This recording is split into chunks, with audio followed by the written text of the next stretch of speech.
परमात्मा को पाने तथा उसका वास्तविक लाभ प्राप्त करने के लिए पवित्र बाइबल में प्रमाण है कि प्रभु ने मनुष्य को अपना ही स्वरूप बनाया। 6 दिन में सृष्टि रचकर 7वें दिन विश्राम किया। कुरान शरीफ में प्रमाण है कि हजरत मोहम्मद को खुदा स्वयं कह रहे हैं कि मैंने तुम्हें उस परमात्मा की महिमा बताने के लिए भेजा है। वो परमात्मा कबीर है जिसने 6 दिन में सृष्टि रची तथा 7वें दिन तख्त पर जा विराजा। उसकी खबर किसी बाखबर से पूछकर तो देखो। कृपया अवश्य सुनिए जगत गुरु तत्वदर्शी संत रामपाल जी महाराज के अमृत वचन। परमात्मा ने कहा कि आप गीता जी को मानते हो? कहा जी। भगवान कौन है? प्रश्न किया परमात्मा ने कि श्री कृष्ण, श्री विष्णु जी, श्री शंकर जी और ब्रह्मा जी, ये सर्वेश्वर महेश्वर, इनकी जन्म मृत्यु नहीं होती। तो परमात्मा ने कहा कि चौथे अध्याय के 5 और 9 श्लोक में, दूसरे अध्याय के 12वें श्लोक में और 10वें अध्याय के दूसरे श्लोक में धर्मदास जी देखियो आपका गीता ज्ञानदाता क्या कहता है कि मैं तो जन्म मृत्यु होती है, मैं तो अविनाशी हूं नहीं, नासवान हूं। तुम इसको अविनाशी बता रहे हो। और 18वें अध्याय के 62वें श्लोक में कहा कि तू सर्वभाव से उस परमेश्वर की शरण में जा, उसकी कृपा से तू परम शांति को, सनातन परम धाम को प्राप्त होगा। 15वें अध्याय के 4थे श्लोक में कहा गीता जी में कि जब तत्वदर्शी संत मिल जाए उसके पश्चात परमेश्वर के उस परम पद की खोज करनी चाहिए, जहां जाने के बाद साधक फिर लौटकर संसार में कभी नहीं आते। अब धर्मदास का तो सिर घूम गया उस पुण्यात्मा का कि मैं क्या सुन रहा हूं। गीता साथ ही खोल के देखा साथ के साथ। अब कहने का भाव ये है पुण्यात्मा हो, ये इतना रंग चढ़ जाता है। अंत में धर्मदास कहने लगा कि तू मुसलमान है, क्योंकि बाबा जिंदा के रूप में उन्होंने अपना एक वेशभूषा होती है जितना महात्माओं की, एक और कोट सा पहनते हैं, घुटनों तो तले तई का काला, ऊपर काला ही टॉप होता है, एक कच्छा पहनते हैं अंडरवियर काला ही। तो धर्मदास जी ने टोंट कस दिया कि तू मुसलमान जाति का है, इसलिए हमारे देवताओं की तू बेइज्जती करता है, मैं तेरी बात सुनना पसंद नहीं करता। अब यूं कहते ही परमात्मा अंतर ध्यान हो गए और धर्मदास जी की बंदगी सामने से आदमी अंतर ध्यान हो जाए ना दिखे एकदम तो आप हार्ट अटैक होना हो गया, उसका हार्ट अटैक हो गया।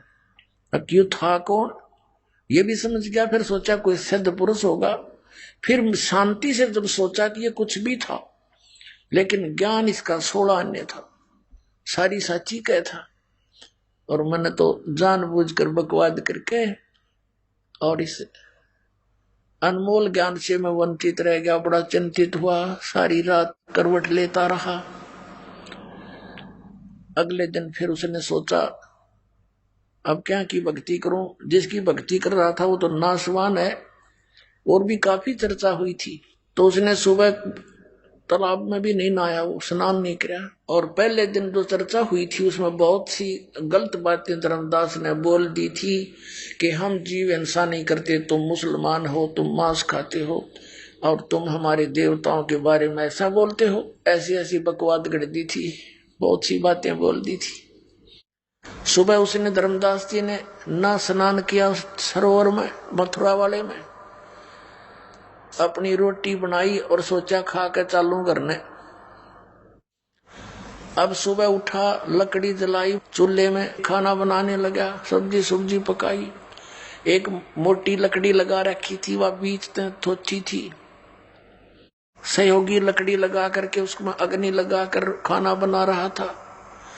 खाना बनाते बनाते कुछ सूर्य उदय सा हो गया, रोशनी सी हो गई, साफ दिखाई दे रहा था सब कुछ। रोटी बनाते बनाते लकड़ी जलती जलती बिल्कुल चूल्हे के पास उसका एंड आ गया, अंतिम सिरा आ गया उस लकड़ी का, जो मोटी लकड़ी थी। उसमें क्या देखा कि चींटियां अपने अंडे मुख में लेकर बाहर निकलने की चेष्टा कर रही हैं, लेकिन बाहर के हिस्से पर उस पे तरल पदार्थ उबल रहा था, जैसे गिल्ली लकड़ी हो थोड़ी बहुत, तो पीछे से उसमें तरल पदार्थ एक पानी सा उबल रहा होता है, बाहर निकलने की चेष्टा कर रही है, तो उस तरल पदार्थ जो उबल रहा था उसके ऊपर गिर गिर के चटक चटक होकर जल रही है। अब धर्मदास एक बार हक्का बक्का रह गया कि आज तो मैंने जुल्म कर दिया, इतनी ढेर सारी चीटियां फूंक डाली इस लकड़ी में, तो बहुत इतनी लंबी थी और जलती जलती निकट आ गई है भगवान, आज तो करोड़ों चीटी मर गई। रोए बड़ा दुखी हो गया, तो उसने उसी से मैं अग्नि बुझा दी, जितनी रोटी बनी थी बन गई। अब उसने सोचा कि इसका प्रायश्चित करूं, आज मैं भूखा रहूंगा और इस भोजन को किसी साधु संत को खिला दूं।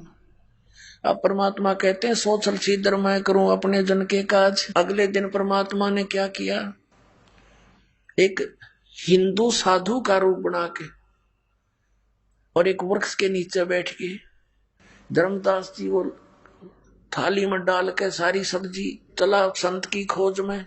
सामने देखा एक संत बैठा है, वहां जाकर के रख के थाली और कहा महाराज जी भोजन पा लो। परमात्मा बोले धर्मदास रख दे भाई, भूख लगी है। धर्मदास जी ने सोचा भाई कोई जानकार सा दिखा है, सोचा मैं भंडारे करता रहता हूं, ये महात्मा गया होगा कभी। अब रख दी थाली, परमात्मा ने एक लोटा रखा था जल का, जल लिया उसमें से थोड़ा सा और एक मंत्र सा बुदबुदाया और छींटे मार दिए, पूरी बनी बनाई रोटी और सब्जी के थाली में रखी के। देखते ही देखते क्या हुआ कि सारे भोजन की चीटी बन गई, अंडे मुंह में लेकर और थाली से बाहर निकलने की चेष्टा करते हैं, सारी थाली काली होगी चीटियों से। तो परमात्मा उसी जिंदा महात्मा के रूप में बदल लिया रूप परमात्मा ने और कहा रे धर्मदास कल क्या कह रहे थे आप कि हम मुसलमान तो जीव हिंसा करते हैं और तुम जीव हिंसा नहीं करते। जब धर्मदास ने देखा ये तो काल वाला महाराज जी है, चरणों में पड़ गए, ये भगवान मेरा माफ कर दो, मैं पापी आत्मा दाता, मैंने गलती कर दी। परमात्मा ने कहा तेरे से तो कसाई भी अच्छा, तेरे एक के दिन में इतनी मार दी, इतने जीव हिंसा कर दी।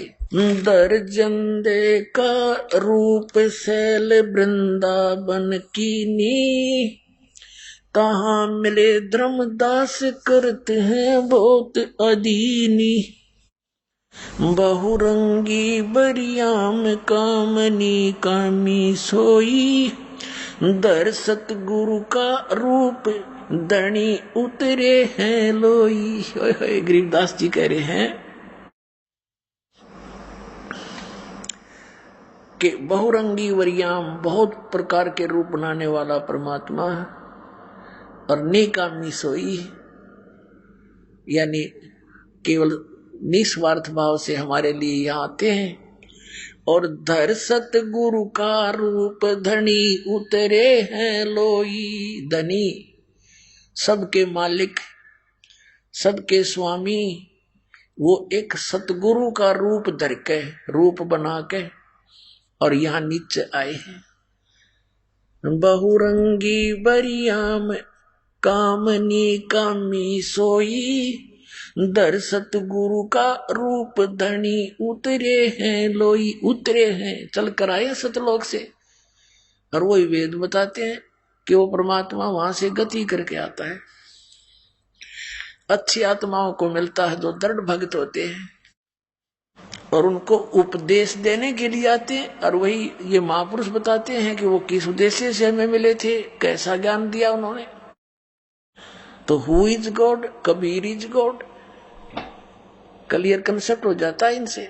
पुण्यात्माओं, आज से लगभग 600 वर्ष पहले आदरणीय परम पूज्य कबीर परमेश्वर जी ने आदरणीय धर्मदास साहिब जी से कहा था, जब धर्मदास जी ने पूछा कि हे भगवान हम तो नीच हैं दाता, आप कितने दयालु हो, हमने आपके साथ कैसा जुल्म किया, धोखा किया, आपको छोड़कर हम इस काल को चाहने लगे, जिस कारण से हम यहाँ आ गए। हमारे को तो दाता जो सजा मिल रही है ये बहुत कम है, गधे कुत्ते सुअर बन के यहाँ रोग कष्ट हम भोग रहे हैं, मनुष्य जीवन में भी कोई सुखी नहीं। हमने जो अपराध किया है उसके प्रतिफल में यह सजा बहुत कम है, फिर भी परमात्मा आप दयालु हो। हे परमेश्वर, आप कहते हो कि मैं कलयुग के अंदर फिर आऊंगा, इसी कलयुग में जो बीच की पीढ़ी होगी, अब तो बहुत ही अच्छा समय है, अब ही आपकी कोई मानने को तैयार नहीं, और आगे चल के परमात्मा कब आप दया करोगे इन पे, अपनी प्यारी आत्माओं पर। आगे जाकर तो कलयुग में कहते हैं बहुत बुरा हाल हो जाता है। इतिहास में लिखा है, सदग्रंथों में लिखा है कि लोग सभी कृतघ्नी हो जाएंगे, भगवान की भक्ति करना छोड़ देंगे, सब मांसाहारी हो जाएंगे, दुराचारी हो जाएंगे, और कहीं भी पंचायतों में और कोर्टों में न्याय नहीं रहेगा। तो हे प्रभु, फिर कब दया करोगे? फिर तो कोई सुनेगा नहीं आपकी। तब परमेश्वर ने कहा था, धर्मदास, कलयुग बीतता 5500 पाचा, और तब ये वचन मेरा होगा साचा। कौन सा वचन? कि हम ही चलकर कलयुग में 12वें पंथ के अंदर आगे जाएंगे, और फिर सभी पंथों को मिटा करके, सभी धर्मों को एक करके और तत्व ज्ञान समझाएंगे, और फिर सभी आत्माएं, चाहे किसी भी पंथ मजहब धर्म में वो रह रही है, वो सभी कबीर साहब की शरण में, मेरी शरण में आ जाएंगे। पूरे विश्व में मेरा ही नाम, मेरा ही ज्ञान रहेगा, और सभी ये पंथ ये फेल हो जाएंगे। तब धर्मदास उनके मुंह की तरफ देख रहा, भगवान आप जो आज बोल रहे हो दाता, ये कब होगा ये ऐसा? तब उन्होंने कहा कि जब कलयुग बीते 5500 पाचा, तब ये वचन मेरा होगा सच्चा, जो आज बोल रहा हूं। 600 वर्ष पहले परमात्मा ने जो बात कही थी, वो क्या कहा था कि पूरे विश्व में एक ही ज्ञान रहेगा और एक ही भगवान रहेगा, कबीर, और सभी प्राणी प्यार से भक्ति करा करेंगे, सब बुराई कपट चातुरी छोड़ देंगे और नेक नीति से रहा करेंगे। उनको इतना ज्ञान करा दूंगा धर्मदास कि वो किसी की सुई भी नहीं उठा सकते। चोरी करना और भयंकर डाके डालना तो बहुत दूर की बात है। और फिर उनका सबका सुधार करूंगा, सतयुग जैसा माहौल होगा, और फिर कई हजारों वर्षों तक इस कलयुग में सत भक्ति बनी रहेगी। आदरणीय धर्मदास साहिब जी को परम पूज्य कबीर परमेश्वर ने कहा था कि मेरा और काल का, यहाँ के भगवान का एक वायदा हुआ है। इसने कहा था कि सतयुग त्रेता द्वापर में जीव कम ले जाना प्रभु, और जब चौथा युग जब कलयुग आवे, तब तब शरण जीव बहु जावे। ऐसा वचन हर मोय दीजै, तब संसार गमन तुम कीजै। ये भगवान ऐसा वरदान मुझे दे जाओ, वर दे दो, वचन दे दो कि सतयुग त्रेता द्वापर में जीव ना ले जाना और कलयुग में कितने जीव ले जाना। तब परमात्मा ने तथास्तु कर दिया, ठीक है। तब फिर इसने आंखें बदल ली और कहने लगा, जाओ जोग जीत संसारा, जीव न माने कहा तुम्हारा। परमात्मा कहते हैं, हमरी ओर हो बाद बखाने, और जोग जीत जीव तुम्हारा कहा न माने, और हमरी ओर हो बाद बखाने। ऐसी स्थिति कर दूंगा, द्वादश पंथ करूं मैं साजा, नाम तुम्हारा ले करूं आवाजा। द्वादश पंथ नाम जो ले ही, ये सब मेरे मुख में आन समोई। फिर कहते हैं, और अनेक पंथ चलाऊं, या विद जीवों को भरमाऊं। अब 12 पंथ तो कबीर पंथ में, और अनेक पंथ चलाऊं, ये राधा स्वामी पंथ, धन धन सतगुरु पंथ, यो सरचा सौदा सरसा वाला, जगमाल वाली वाला, राधा स्वामी पंथ ब्यास आगरा, और जय गुरुदेव पंथ मथुरा वाला, ये शिवदयाल जी का ही चलाया हुआ है, उसी के विचारों पर आधारित है।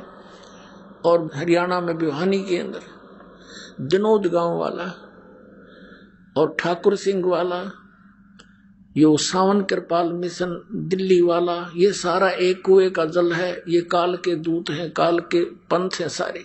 धर्मदास जी ने कहा था, भगवान इसने तो ऐसा जुल्म करना है, फिर आप कैसे कृपा बख्शोगे? तो परमात्मा ने कहा था कि ऐसे ऐसे करूंगा, इस बार मैं पंथ के अंदर मैं ही स्वयं जाऊंगा और सब पंथों का नष्ट करके एक पंथ बना दूंगा, मेरे बच्चे मुझे पहचान लेंगे। आपको दिखाते हैं पवित्र कबीर सागर के अंदर 600 वर्ष पहले लिपिबद्ध की गई परमेश्वर की भविष्यवाणी, यानी आदेश। भविष्यवाणी तो होती है ठक्करबाजी, और ये परमात्मा का आदेश वचन, जिसके वचन से सारे ब्रह्मांड चल रहे हैं, उनका वचन था ये 600 वर्ष पहले। क्या था ये देखिएगा। ये कबीर सागर है, संपूर्ण 11 भाग, खेमरा श्री कृष्णदास प्रकाशन मुंबई।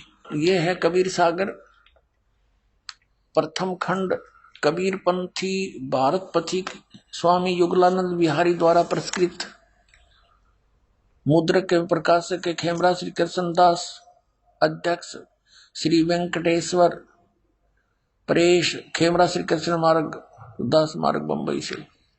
ये देखिएगा बौद्ध सागर कबीर वाणी नामक चैप्टर है कबीर सागर का, 136 पृष्ठ पर। ये कई भागों में है। 12 पंथ चलो सो भेद। अब ये 12 पंथों की जानकारी दी है इसमें। 12 पंथ काल फुरमाना और भूले जीव न जाव ठिकाना। परमेश्वर ने कहा था 600 वर्ष पहले कि धर्मदास, इन 12 पंथों में काल का फुरमान होगा, उसका आदेश हुक्म और उसका ज्ञान और मंत्र होंगे इन 12 पंथों में। ताते ताते आगम कह हम राखा, वंश हमारा चूड़ामणि शाखा। प्रथम जग में जागू बरमावे, बिना भेद वो ज्ञान चुरावे। दूसर सुरत गोपाल होई, तीसरा मूल निरंजन पंथ टकसार। इस प्रकार तो ये इन्होंने यहाँ प्रथम जागू कर दिया। ये जागू नहीं है, ये प्रथम है चूड़ामणि। इसका कंप्लीट ज्ञान यहाँ दिया, देखिएगा। ये बौद्ध सागर ही है और इसका चैप्टर यहाँ पर कबीर चरित्र बोध है, वो कबीर वाणी है, वो पद्य भाग है। अब गद्य भाग में लिखा है यहाँ पर 1870 पृष्ठ पे क्या लिखा है? कबीर साहब के पंथों का वृंतांत। इसमें क्या बताया है कि नारायण दास जी का पंथ प्रथम, दूसरा यागू दास पंथ और तीसरा सूरत गोपाल, चौथा मूल निरंजन, पांचवा टकसारी पंथ, छठा भगवान दास पंथ, फिर सतनामी पंथ, कमालिय पंथ, राम कबीर पंथ, परम धाम की वाणी पंथ, 11वां जीवा पंथ और 12वां गरीबदास पंथ। इन्होंने प्रथम नारायण दास लिख दिया। यह लिखना था, ये प्रथम है चूड़ामणि पंथ। ये चूड़ामणि को तो उत्तम मानते रहे बाकियों को, क्योंकि नारायण दास जी ने तो कबीर परमेश्वर के मार्ग को स्वीकार ही नहीं किया था, इसको तो लिखना ही व्यर्थ है। इन्होंने थोड़ी फेर बदल कर दी। अब फिर हम आते हैं उसी चैप्टर पे, ये कबीर वाणी में आगे हम, वो कबीर चरित्र बोध था, बौद्ध सागर का ही 136 पृष्ठ हम पढ़ेंगे, अब आसानी से समझ में होगा। 12 पंथ काल फुरमाना और भूले जीव न जाओ ठिकाना। इन 12 पंथों के अंदर जितने भी कबीर पंथ हैं, ये सब काल के पंथ हैं। इनके पास कोई मंत्र यथार्थ नहीं, सतनाम का इनको ज्ञान नहीं, सतनाम बिना मोक्ष नहीं। तो ये काल की फरमान इसमें चल रहा है। आगे देखो, ताते आगम कहे हम राखा, वंश हमारा चूड़ामणि शाखा है। ये है प्रथम, आगम कहे हम राखा, ये लिखना था, वंश हमारा चूड़ामणि शाखा। फिर यहाँ दूसरा लिखना था जागूदास, सूरत गोपाल, मूल निरंजन और चौथा टकसार। ये 5वां होना चाहिए टकसार। फिर जीवा पंथ, फिर सतनामी पंथ और फिर राम कबीर पंथ। अब ये परम धाम की वाणी पंथ। अभी इन्होंने 10वें तक लिख दिया, आगे फैस होगी इनकी, भूल गए। आगे अब देखो ये साखी, अब यहां लिखा है 11 परम धाम की वाणी। अब ये है यहां से शुरू होता 12, ये 11वां ये 12वां। साखी भाव पर यहां से लिखना संवत 1775 होई तादन प्रेम प्रगटे जग सोई। कहते हैं कि इसमें लिखा परमात्मा ने कि संवत 1775, ये 74 है, गलती से 75 मिसप्रिंट हो गया है। आदरणीय गरीबदास साहिब जी गांव छुडानी जिला जज्जर हरियाणा के अंदर, उनका जन्म संवत 1774 सन 1717 में हुआ था। ये गलती से मिसप्रिंट है। और इसमें ये कहा है कि गरीबदास का जो पंथ होगा, गरीबदास जी को भेजूंगा मैं, परमात्मा ने भेजा, लेकिन आगे चलकर काल प्रवेश कर जाता है इन पंथों में। तो गरीबदास के द्वारा मेरी वाणी दोबारा उजागर होएगी, प्रकट होएगी, क्योंकि कबीर सागर में, कबीर पंथ में काल घुस गए। ये काल के दूत आगे 12 के 12। गरीबदास जी तो परमात्मा के भेजे हुए हंस थे, लेकिन आगे चल के इसमें सब काल के दूत हो गए। कबीर परमेश्वर की वाणी है, उसमें फेर बदल कर दिया उन्होंने, काल के दूतों ने, किसी भी कारण से चाहे उस ना समझ के।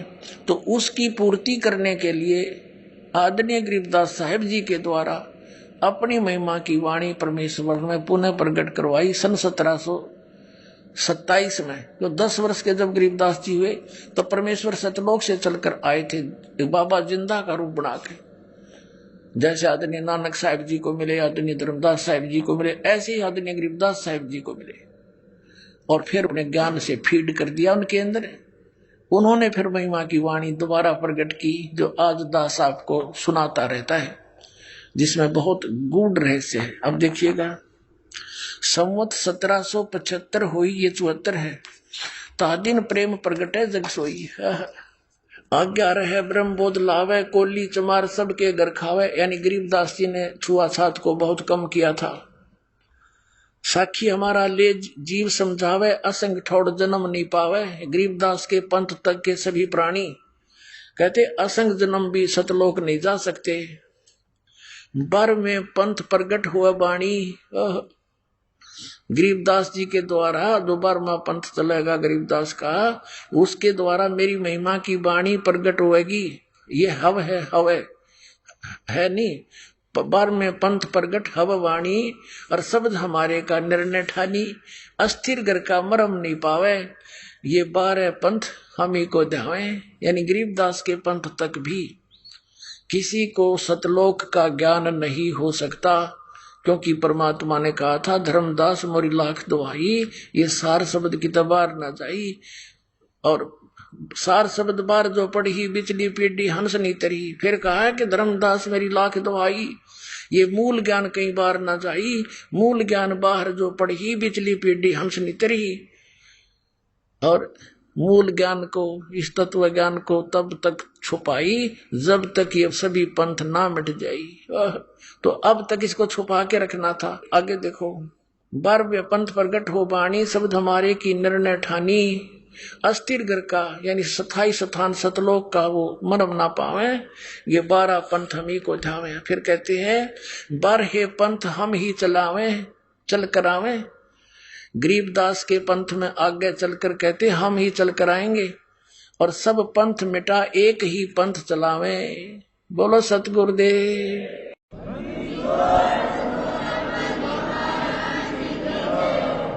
ये दास गरीबदास पंथ से संबंधित है।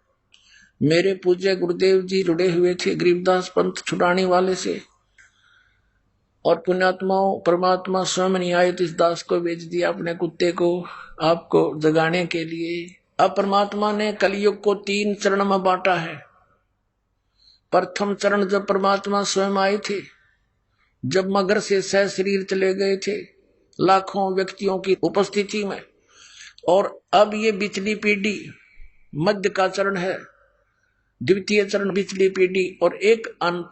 3 चरणों में बांटा है भगवान ने। तो क्या बताया देखिएगा, 12 पंथ हम ही चल आवे, सब पंथ मेट एक ही पंथ चलावे।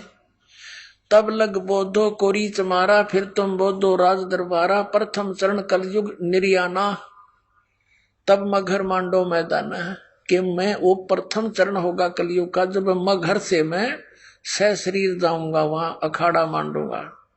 अब यहां देखो 5550 तब ये शब्द हो गया सच्चा। जब कलयुग 5000 वर्ष 505 बीत जाएगा तब ये मेरा वचन सच्चा होगा जो आज कह रहा हूं मैं सब पंथों को मिटाकर एक पंथ मिला दूंगा, बना दूंगा। आगे कहा धर्मदास मोरी लाख दुहाई, ये मूल शब्द बाहर न जाइए, बाहर न जाइए। जिन गलत लिखा है पवित्र ज्ञान तुम जग में बाखो, मूल ज्ञान तुम गुप्त ही रखो। देखो कितना कहा है धर्मदास मोरी लाख दुहाई। सभी महापुरुषों को जिनको मिले उन्होंने उनको ये कह दिया था परमात्मा ने कि अभी इस मूल ज्ञान को, ये मूल ज्ञान है, भूल गलत छपा है, तुम मेरी लाख दुहाई ये मूल ज्ञान की तबार न जाई, किसी को बताइयो मत। अभी ये नीते काल के दूता का हाथ लग गया, मेरे बच्चे मुझे पहचान नहीं सकेंगे और ऐसे ये काल का दाव लगा रह जाएगा। तो पुण्यात्मा इसी आधार से आदरणीय नानक साहब जी ने इस सतनाम का और सारनाम का किसी सिख को भेद भी नहीं दिया, उच्चारण करके सुना दिया ताकि आगे प्रमाण रहे कि मैं ये नाम जाप करता था। और वो आगे क्यों नहीं दिया? क्योंकि भगवान ने कसम दिला दी थी महापुरुषों को कि तुम ज्ञान सुनाओ सारा और भगवान की महिमा बना कर रखो। इनको सिद्धियां दे दी थी भगवान ने, इन्होंने बहुत बड़े चमत्कार भी किए कि भगवान की सती थी हमारे हृदय में कायम रही आज तक, ताकि भगवान की चाह हमें बनी रहे। और अब तक ये सब छुपा छुपो कर काल से इस तत्व ज्ञान को लाए महापुरुष। तो पुण्यात्मा इसको संभाल कर रखना। अब कल्याण करवा लो, समय आ गया है। अब क्या बताते हैं धर्मदास मोरी लाख दुहाई, ये मूल ज्ञान है। गलत से भूल लिखा है, बाहर ना जाई, फिर लिखा है मूल ज्ञान बाहर जो पढ़ी, बिचली पीढ़ी हंसनी तरही। परमात्मा कहते हैं 33 अरब ज्ञान हम भाखा, मूल ज्ञान गुप्त ही रखा। हमने 33 अरब वाणी बोल दी है, लेकिन ये मूल ज्ञान अभी छुपा के रखा हुआ है। अब खोलने के आदेश हुआ परमात्मा का इस दास को आदेश दिया है सन 1997 में। इस दास के ऊपर मेहर करी परमात्मा ने कि अब तू खोल दे सारे ठा दे ढूंढा। अब कहा है 33 अरब ज्ञान हम बाखा, ये मूल ज्ञान गोय माने गुप्त ही रखा। मूल ज्ञान तुम तब लग छपाई जब लग द्वादश पंथ मिट जाई। अपना आत्मा ये तो परमात्मा ने 600 वर्ष पहले कहा कि 12वें पंथ में हम ही चलकर आएंगे और सब पंथों को मिटा के केवल एक ही पंथ रहेगा दूसरा। अब देख लेना कुछ दिनों में बुद्धिमान समाज है और भाग्या होगा उन नकलियों के पास से और लेगा उपदेश, अपना कल्याण कराएंगे, मोक्ष हो जाएगा। अब ये तो ज्ञान दिया परमेश्वर ने, अपना विधान बनाकर छोड़ दिया था, लिख दिया था। अब उस परमात्मा के बनाए विधान के ऊपर और भी महापुरुषों ने, जैसे श्री नॉस्ट्रेडमस फ्रांस के एक भविष्य वक्ता ने 450 वर्ष पहले सन 1455 में, लगभग ये भी 600 वर्ष हो गए इसको, उस समय सन 1555 में इसने भविष्यवाणी की थी कि एक हिंदू धर्म में उत्पन्न व्यक्ति उस समय के सभी धार्मिक गुरुओं के अज्ञान की खाल उधेड़ के और एक तत्व ज्ञान प्रचार करके जनता को समझाएगा। सारी जनता उसका आदर करेगी, उसकी शरण में आकर के कल्याण कराएगी। ऐसे ही एक जय गुरुदेव पंथ चल रहा है जो राधा स्वामी पंथ आगरा से निकला है और उन्होंने वहां जय गुरुदेव पंथ स्थापना कर ली। वैसे तो संत जी कहते हैं, तुलसीदास नाम है उनका, मथुरा वाले जय गुरुदेव वाले पंथ का। वो तो कहते हैं ये पंथ नहीं है, जय गुरुदेव तो भगवान का नाम है, बाकी हुआ भाई तो इनका है, इनका ज्ञान तो अब है नहीं। लेकिन ये तुलसीदास जो जय गुरुदेव पंथ के प्रवर्तक हैं, ये पूर्व जन्म के बहुत पुण्यकर्मी प्राणी हैं, बहुत पुण्यकर्मी प्राणी हैं। लेकिन आगे भक्ति ठीक ना होने से, शास्त्र अनुकूल साधना ना होने से इनकी पूर्व जन्म की कमाई अब बिल्कुल नष्ट हो चुकी है। भक्ति नाश हो चुका इसका। सन 1971 में 7 सितंबर 1971 में इस तुलसीदास जी ने, जय गुरुदेव पंथ के प्रवर्तक ने, तब एक वाणी बोली थी। एक तो भविष्यवाणी होती है, वो नहीं, इसने वर्तमान की सतवाणी बोली थी कि एक महापुरुष होगा और पूरे विश्व में उसी का शासन होगा, जनता उसका बहुत आदर करेगी। अब मैं पहले आपको इसको पढ़कर सुना दूं, उन्होंने बहुत अच्छी तरह लिखा है। तो उस समय तक तो इसकी दिव्य दृष्टि काम करे थी, और अब इसकी वो कमाई खत्म होगी। भविष्यवाणी करने में भी बैटरी डिस्चार्ज होती है, क्योंकि कमाई नष्ट होती है। किसी को आशीर्वाद दे दिया, उससे भी कमाई नष्ट होती है। तो जैसे बैटरी चार्ज होती है इन्वर्टर की, और वो जब चार्ज हो चुकी है और उसमें से चार्जर भी हटा दिया, वो फिर भी काम कर रही है। और यदि आगे चार्जर नहीं लगाया हुआ है उसको, तो फिर क्या होगा कि कुछ देर तो वो चलेगी, फिर एकदम सब सुविधाएं बंद हो जाएंगी, वो बैटरी डिस्चार्ज हो जाएगी, ना बल्ब जगे, ना ट्यूब जगे, ना पंखा चले, यूजलेस हो जाएगी। तो यही स्थिति उन महापुरुषों की हो जाती है जो काल के फंस जाते हैं और पूर्व जन्म के पुण्यकर्मी प्राणी होते हैं। ये उनका दुरुपयोग करता है, परमात्मा के बच्चों को मिसगाइड करवाता है, उनकी कमाई नाश करवाता है, उनके सिर पर भार रख देता है, उनको भी दोषी बनाकर नरक में ठोक देता है, और उसके द्वारा बहुत सारे जीवों को भ्रमित करके अपने जाल में फंसा कर रखता है। यही स्थिति थी इन जय गुरुदेव पंथ के प्रवर्तक की, यही स्थिति थी शिवजाल जी की जो राधा स्वामी पंथ के प्रवर्तक थे, और यही स्थिति थी इन अन्य धर्म गुरुओं की है जो वर्तमान में शास्त्र विदिता कर मनमाना आचरण कर और करवा रहे हैं। ये समझ लेना। ये देखिएगा जय गुरुदेव की अमरवाणी, एक पुस्तक है जय गुरुदेव की अमरवाणी भाग 2, ये मथुरा में है ये पंथ इनका। ये है ये तुलसीदास जी, ये देखो ये पहला संत है राधा स्वामी ब्रांच में जिसने अपने साथ में दास शब्द लगाया है, नहीं तो कोई ताराचंद और कोई संग और कोई शिवजाल संग है। तो ये महान आत्मा थे, नम्रता थी इनमें, लेकिन ये फंस गए उस नकली के शिवजाल के, राधा स्वामी पंथ के प्रमुख रागरा वाले के, उस अज्ञानी को परम धनी जानकर ये अपना जीवन नष्ट कर दिया। वो स्वयं भूत बना हुआ है शिवजाल जी, बुक्की में बोल रहा है, वहां हुक्का पी रहा है, रोटी खा रहा है, फिर बुक्की में भूतों की तरह ब्रह्म माटी अपनी करवा ली, करोड़ों जीवों को और काल के जाल में ठोक गया। अब इसने क्या कहा, बाबा जय गुरुदेव जी महाराज, इसके हाथ भी गल गए हैं, इसके पैर भी गले पड़े हैं, बहुत बुरा हाल हो गया इसका, क्योंकि बैटरी डिस्चार्ज होगी, पुण्य खत्म हुए। प्रकाशक इस पुस्तक के जय गुरुदेव की अमरवाणी शाकाहारी सदाचारी बाल संघ से संकलित, प्रकाशक है दिव्या शर्मा, 88 साकेत कॉलोनी मथुरा उत्तर प्रदेश। मुद्रक है अर्जेंट प्रिंटर्स पुराना बस स्टैंड मथुरा। इसके हम पहले 59 पृष्ठ को आपके रूबरू करते हैं। ये देखिए, ये 59 पृष्ठ है। यहाँ पर इसने शाकाहारी पत्रिका में छपा है, ये 28 अगस्त 1971 में इन्होंने ये स्टेटमेंट दी है, महापुरुष का जन्म भारतवर्ष के एक छोटे से गांव में हो चुका है और वह व्यक्ति मानव इतिहास का सबसे महत्वपूर्ण व्यक्ति बनेगा।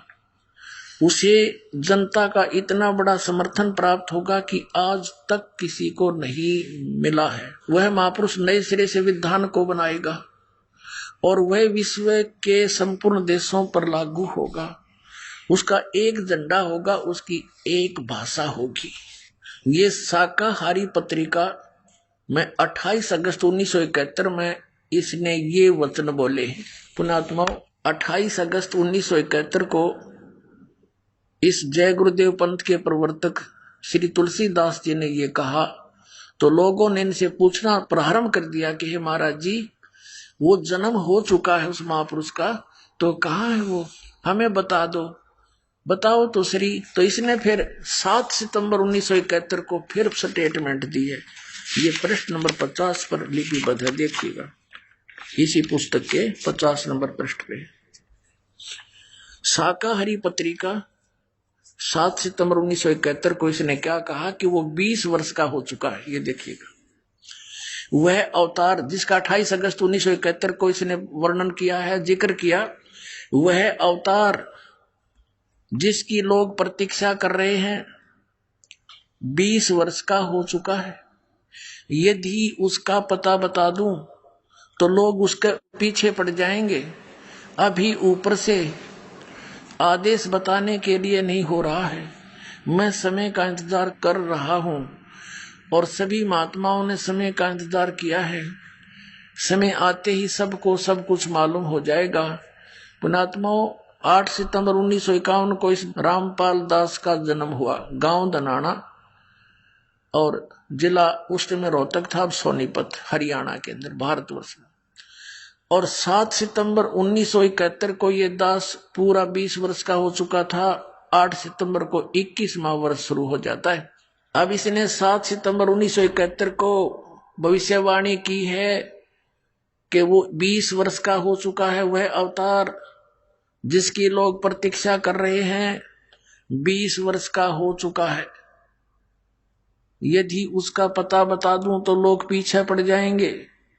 अपना आत्माओं, ये तो है उनकी, या भविष्यवाणी भी नहीं कह सकते, इन्हें तो साची साच बता दी। उस समय इसकी दिव्य दृष्टि काम करे थी और परमात्मा ने इसको भेज रखा है, क्योंकि ये सभी आत्माएं भगवान कबीर साहिब के बच्चे हैं और जिनमें आज तक भी थोड़ी बहुत भक्ति की चाह और शक्ति उपलब्ध है। तो ये वो प्राणी है जो कभी पहले कलयुग में, जैसे अब वर्तमान में ये सच्चा मार्ग चला है, इसमें विचलित हो जाएंगे 2, 4, 5 वर्ष में। तो उनके इस मंत्र से इतनी कमाई इकट्ठी हो जाएगी, पूछो मत। स्वर्ग में देवता भी बनेंगे और ब्रह्मलोक में भी रहेंगे और फिर अन्य युगों में भी अच्छी राजपद प्राप्त कर लेंगे और फिर भी कुछ भक्ति शेष रह जाएगी, उसका नाश ये कलयुग में करा होगा। अब ये वही आत्माएं हैं परमात्मा की। इनको भेजा तेनो था कि तू ही बता दिए उस टाइम से जब सारा काम ठीक हो ले, कति कंडम कर दिया काल नहीं हो। उस समय तो ये साची बोल गया, परमात्मा ने दया करवा दिया आपके ऊपर। देखो, इन जय गुरुदेव वाले पंथ के अनुयायियों ने कम से कम इतना तो विचार लाना चाहिए, बुद्धि से सोचना चाहिए कि ये खुद कहता है कि कोई और महापुरुष है और उससे सबका कल्याण होगा, तो उसके पीछे क्यों लाग रहे हैं? छोड़ देना चाहिए उसको। चल, इसकी बुद्धि काम नहीं करती है तो इसकी तो बैटरी डिस्चार्ज होली, यानी भक्ति नष्ट होली कति। नहीं तो ये उस दिन साची बोल रहा था, आज क्यों नहीं बताता? कह दे बरवाड़ा में बैठा भाई 20 वर्ष वाला,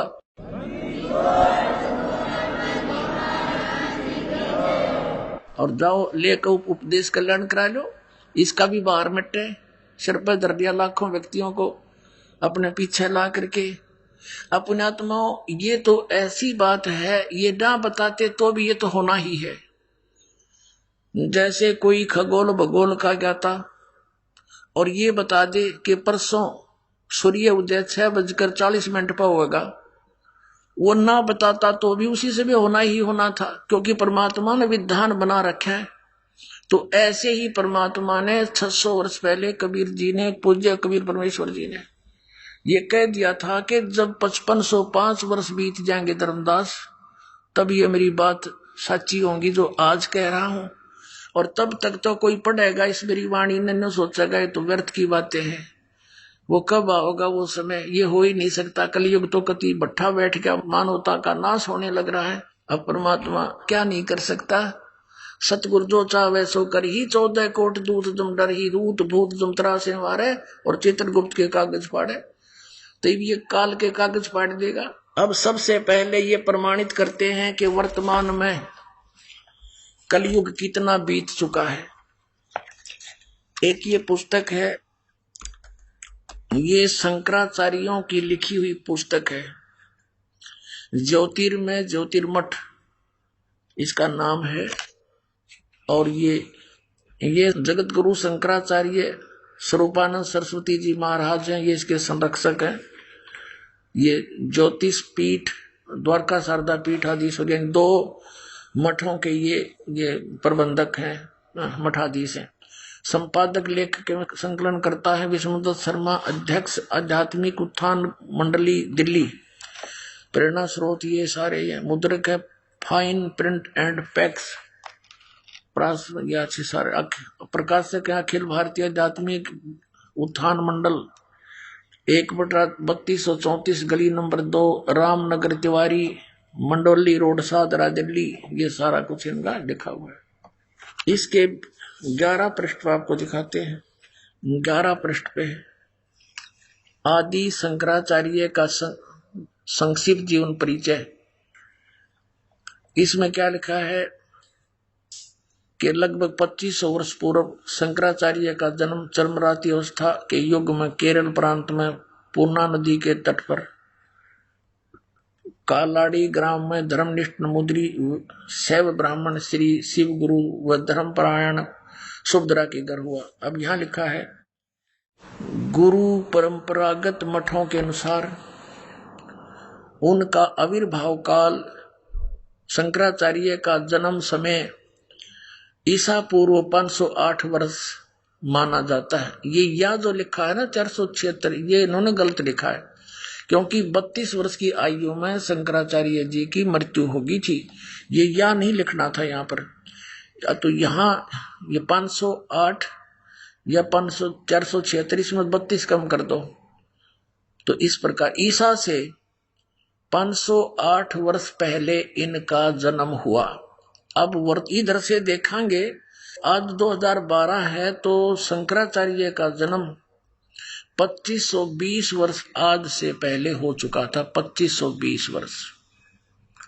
और अब हम देखेंगे कि उस समय कलयुग कितना बीत चुका था जब इनका जन्म हुआ, यानी 2520 वर्ष पहले कलयुग कितना बीत चुका था जब इनका जन्म हुआ। इसमें देखिए हिमालय तीर्थ नामक एक पुस्तक है, और ये कहां से छपी है? हिमालय तीर्थ, जेपी नंबूरी, उप मुख्य कार्यधिकारी श्री बद्रीनाथ केदारनाथ मंदिर समिति,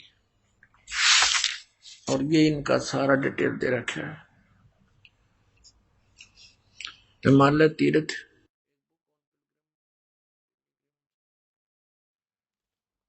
पहला प्रकाश, इसके प्रकाशक हैं रंजू चक्रवर्ती, क्षेत्र A/1, बामा चरण राय रोड, कलकत्ता, दूरभाष। ये ऐसे समुद्र का गिरी प्रिंट सर्विसेज, कलकत्ता। अब इसके 42 पृष्ठ पर देखिएगा, ये 42 पृष्ठ है। हिमालय तीर्थ शंकराचार्य के विषय में है ये सारी कहानी। ये शंकराचार्य के जन्म का के विषय में कहा है। आदि केदारेश्वर के समक्ष शंकराचार्य जी की दिव्य संगमरमर की मूर्ति, ये तो अलग है। कलयुग के 3000 वर्ष व्यतीत होने पर बौद्ध मीमांसकों के मत पर विजय प्राप्ति के लिए शंकर यति के रूप में आविर्भूत होंगे। यानी जब कलयुग 3000 वर्ष बीत जाएगा तब श्री शंकराचार्य का जन्म होगा। और ये फिर कब हुआ? ईसा से 508 वर्ष पहले। अब हम नीचे से गिनेंगे तो आज से हो गए 2520 वर्ष श्री शंकराचार्य के जन्म को। और उस समय कलयुग कितना बीत गया था? 3000, और 3000 इसमें जोड़ दे 2520 में, आज 5520 वर्ष कलयुग बीत चुका है। अब हमने कलयुग निकालना है। अब कलयुग सन 2000 में कितना बीत गया?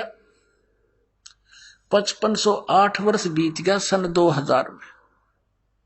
हम 2000 से मान लें कि 2000 से पहले 508 वर्ष पहले तो शंकराचार्य का जन्म हुआ ईसा से, तो 2000 में और 3000 वर्ष कलयुग बीत चुका था, तो 5508 वर्ष हो गए सन 2000 में। और 5505 कद होंगे सन 1997 में। 3 कम कर दो 2000 में से। सन 1997 में कलयुग 5505 वर्ष बीत चुका था। मार्च 1997 में फाल्गुन की सुदी यानी चांदनी एकम के दिन के 10 बजे वो परमेश्वर इस दास को कुछ क्षणों के लिए मिले थे और ये आदेश दे गए थे, अगठा दे ढूंढाई। अब आपको दिखाते हैं। ये नो ना सोचो पुणात्माओं, यो दास ने यो तो रहस्य भी देखा, महीना कुआ है। और ये पुस्तक एक पहले दास ने लिखी है, आध्यात्मिक ज्ञान गंगा। इसको 2008 या 9 में लिखी थी हमने ये। 2009 में। और उसी से मैं भी लिख रखा था, क्योंकि परमात्मा ने कहा था जो मैं तुझे मिला हूं इसको भी कुछ दिन रहस्य रखना। 1997 में कहा था, फिर बेशक तो क्लियर कर देना। अब देखना 2005 में ही दास लिख दिया था, एक पुस्तक लिखी थी भक्ति और भगवान सन 2005 में। तो इस दास ने उसमें भी वर्णन कर रखा है 2005 में। और अब इसमें आपको स्पष्ट होगा, देखिएगा। आध्यात्मिक ज्ञान गंगा पुस्तक आपके कर कमलों में है और देखना इसके 538 पृष्ठ पे ये है। 538 पृष्ठ यथार्थ कबीर पंथ परिचय के, यहां आ जाइए। मुझ दास को यानी रामपाल दास को परमेश्वर कबीर साहिब जी संवत 2054 फाल्गुन मास की शुक्ल पक्ष एकम मार्च 1997 के दिन को दिन के 10 बजे मिले तथा सार शब्द की वास्तविकता तथा संगत को दान करने का सही समय का संकेत देकर अंतर्ध्यान हो गए तथा मुझे अगले आदेश तक रहस्य युक्त रखने का आदेश दिया था। बोलो सतगुरुदेव।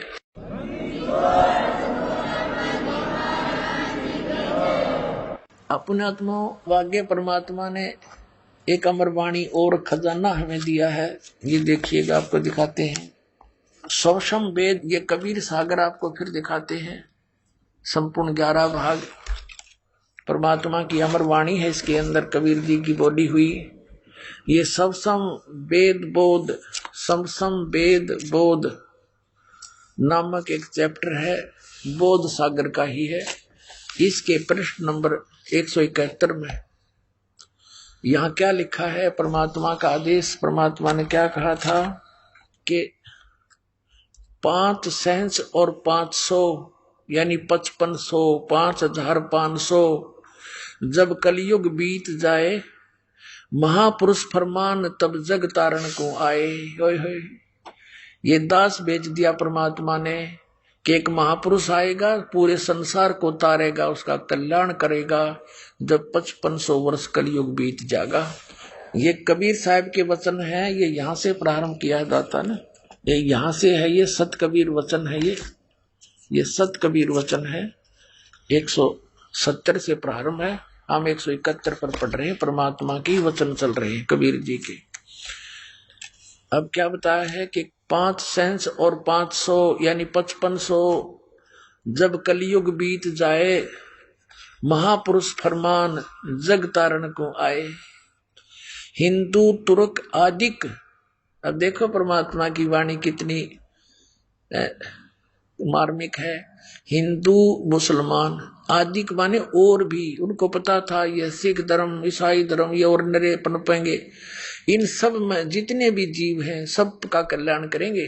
देखिएगा, हिंदू तुर्क आदिक जेते सब है, जेते जीव जहान सतनाम की साख कहे ये पावे पद निर्वाण। यानी सतनाम को प्राप्त करके समझ के और सभी मोक्ष प्राप्त करेंगे, मोक्ष पद प्राप्त करेंगे। निर्वाण माने मोक्ष, सबका कल्याण होगा जो इस सतनाम को प्राप्त करके मर्यादा में रहेंगे। अब कहते हैं यथा शरीत गण आप ही, जैसे परमात्मा ने कबीर वाणी में वहां बोला था कि जब 12वें पंथ हम ही चल आवे, स्वयं आएंगे। परमात्मा कबीर जी ने कहा है और सब पंथों को मिटा के एक पंथ बनाएंगे।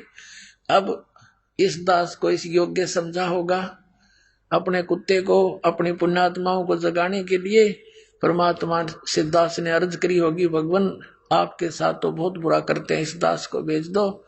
कोई बात नहीं, मैं तो कुत्ता हूं आपका, ठोकर खा लूंगा, लेकिन आपके बच्चों को जगा दूं, इतनी शक्ति अवश्य दे देना। तो उन्होंने दया करके इस दास को भेज रखा। देखिएगा, अब कहते हैं 12वें पंथ हम ही चलावे, सभी पंथों को मिटा के एक पंथ में लावे। उसी का यहाँ प्रमाण है कि वो सभी कैसे इकट्ठे होंगे, सच्चाई से परिचित होकर सभी पंथ और सभी ऐसे मिल जाएंगे जैसे यथा शरीत गण आप ही मिले सिंधु में धाये और सत सुकृत के मध्य तिमी सभी पंथ समाये। क्या बताया है कि जैसे सरिता दरियाएं, शरीत गण बहुत सारी दरियाएं, नदी अपने आप ही समुद्र में शीघ्रता के साथ मिल जाती हैं, वो रुक नहीं सकती। ऐसे उस सत्सुकृत पंथ में, उस श्रेष्ठ पंथ में जो दास ने चलाया है, उसमें ऐसे सारे मिलकर ऐसे समा जाएंगी जैसे सरिता दरियाएं समुद्र में जाके स्पीडते मिल जाती, उनको कोई रोक नहीं सकता। आइए अब हम उन श्रद्धालुओं के अनुभव जानते हैं जो जगत गुरु तत्वदर्शी संत रामपाल जी महाराज जी से दीक्षा प्राप्त कर चुके हैं तथा उनके द्वारा बताए गए भक्ति मार्ग पर चल रहे हैं। नमस्कार सर। सत साहेब जी। क्या नाम है आपका? भक्त मुकेश दास। कहाँ से आए हो सर आप? उज्जैन मध्य प्रदेश। सर संत रामपाल जी महाराज से नाम दीक्षा आपने कब ली? 14 अप्रैल 2014 को। सर संत रामपाल जी महाराज से नाम दीक्षा लेने से पहले आप क्या भक्ति साधनाएं करते थे? सर भक्ति साधना तो हम बचपन से ही लगातार लगे हुए थे। जैसे कि दुर्गा का जो जागरण होता था, नवरात्रि में माता की पूजा होती थी, गणेश जी को बिठाया जाता था। हम मोहल्ले में से चंदा एकत्रित करते थे सबसे घर घर से और उनका उत्सव मनाया करते थे। और जय गुरुदेव जी महाराज मथुरा वालों से नाम दीक्षा लेकर के वो भक्ति साधना भी करते थे। तो फिर आप संत रामपाल जी महाराज की शरण में कैसे आए? क्या हुआ सर कि मथुरा में जय गुरुदेव जी की भक्ति करते करते भी मेरे अंदर अवगुण बहुत थे। अवगुणों में मैं बता दूं आपको कि जुआ सट्टे की इतनी भयंकर लत थी मुझे कि अगर मेरे घरवाली 20 रुपए भी घर के अंदर कहीं रख देती तो उसको खोज करके मैं उसका सट्टा लगा देता था। और 3 व्हीलर लोडिंग ऑटो भी था मेरे पास में उस समय, तो जितना भी कमाता था सब मैं जुए सट्टे में मतलब यानी उसको खत्म कर देता था। तो बहुत आर्थिक स्थिति मेरी बहुत खराब थी, परिवार भी बहुत हमारी तनातनी चलती रहती थी इस आर्थिक स्थिति की वजह से, क्योंकि शाम को दूध सब्जी वगैरह भी लाना होती थी, लेकिन मैं सट्टा खेल जाता था उसका, तो बहुत परेशान था। और उसके बाद में क्या सर, अवगुणों में मैं भांग भी पी लेता था, भांग खा लेता था मैं, और 2 बीड़ी के बंडल 30 नंबर में पी जाता था, जिससे मुझे शरीर में भी बहुत तकलीफ होने लगी थी। अधिकतर बीड़ी पीने की वजह से इस सीने में बहुत जलन हुआ करती थी और खांसी बहुत चलती थी मुझे। तो परिवार वाले भी मुझे बहुत अनाप शनाप बोलते थे कि इतनी खांसी चल रही है, इतनी बीड़ी पीते हैं, ऐसा है वैसा है। बच्चे जब सुबह झाड़ू निकालते थे घर के तो टुकड़े देख करके बच्चे भी मतलब मुझे बीड़ी के लिए ताने मारा करते थे और स्थिति बहुत खराब थी। तो मैंने कई बार जय गुरुदेव जी के भंडारे में जाता था, भोजन वगैरह में सेवा भी किया करते थे। तो जिस चूल्ह पर भोजन बनाते थे वहां पर मैंने कई बार बीड़ी के बंडल भी फेंक दिए गए, ताकि ये बीड़ी, मेरी जय गुरुदेव जी से विनती प्रार्थना करता कि ये बीड़ी मैंने आज यहाँ पर छोड़ दी है, अब आज के बाद नहीं पीऊंगा। लेकिन होता क्या था कि आधे घंटे के बाद में फिर किसी गुरु भाई से कहता था कि भाई मुझे बीड़ी दो, अगर बीड़ी नहीं है तो फिर बीड़ी खरीद के मैं पीता था। बहुत बीड़ी का आदी में हो चुका था और शरीर में, सीने में बहुत जलन मुझे हुआ करती थी सर।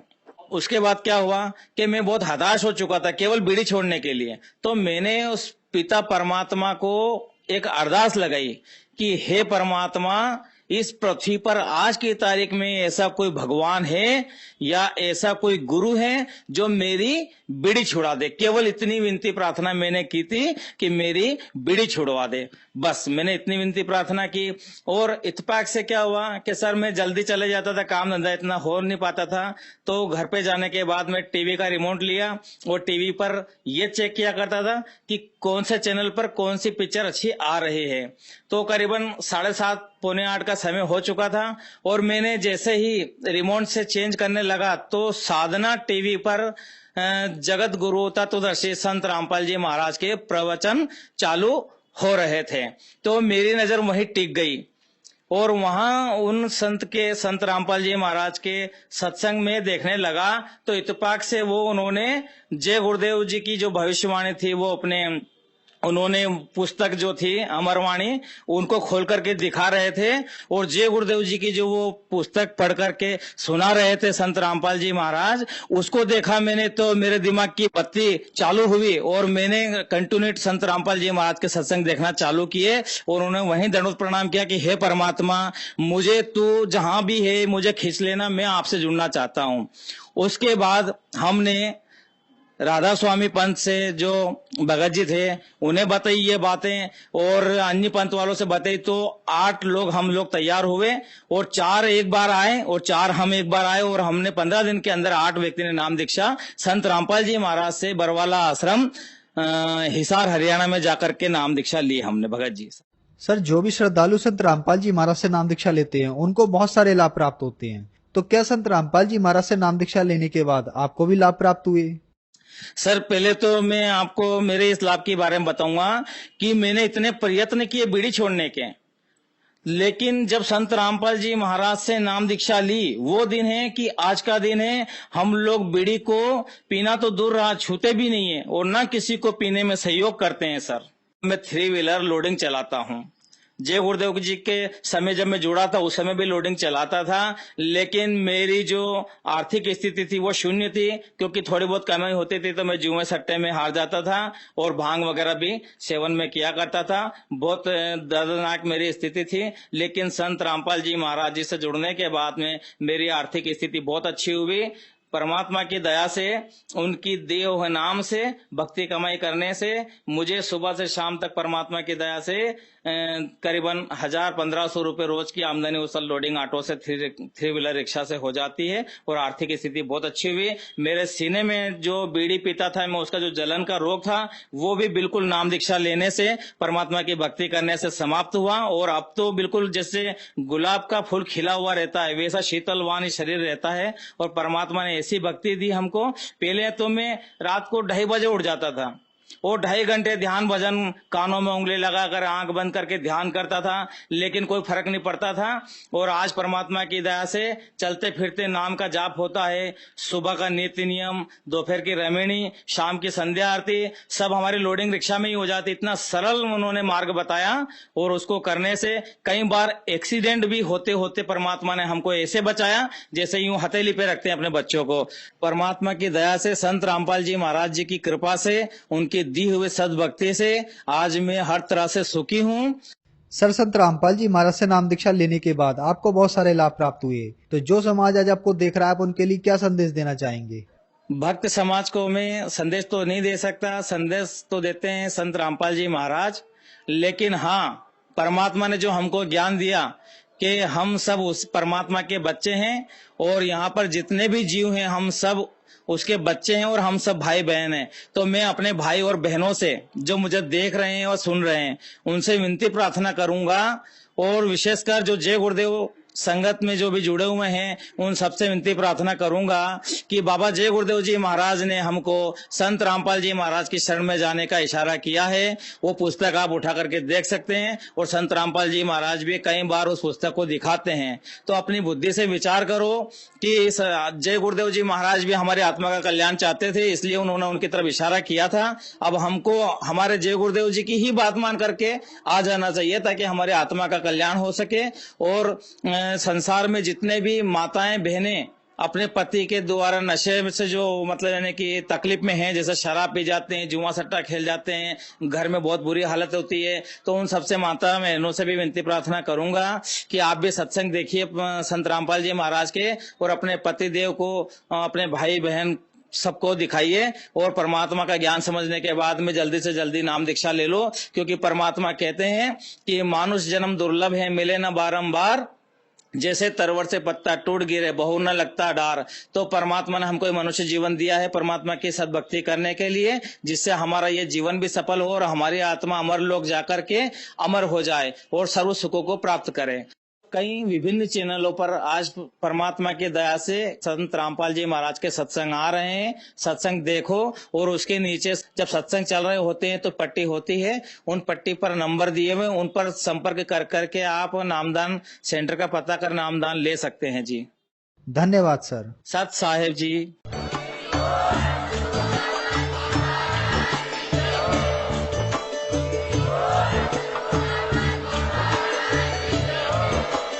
आप सुन रहे थे जगत गुरु तत्वदर्शी संत रामपाल जी महाराज जी के मंगल प्रवचन। अधिक जानकारी के लिए विजिट कीजिए हमारी वेबसाइट www.jagatgururampalji.org। संत रामपाल जी महाराज जी के शुभ आशीर्वाद से पूरे विश्व भर में 500 से भी ज्यादा नाम दीक्षा केंद्र हैं, जिन पर संत रामपाल जी महाराज जी द्वारा ऑनलाइन निःशुल्क नाम दीक्षा दी जा रही है। अपने नजदीकी नाम दीक्षा केंद्र का पता करने के लिए संपर्क करें 8222880541।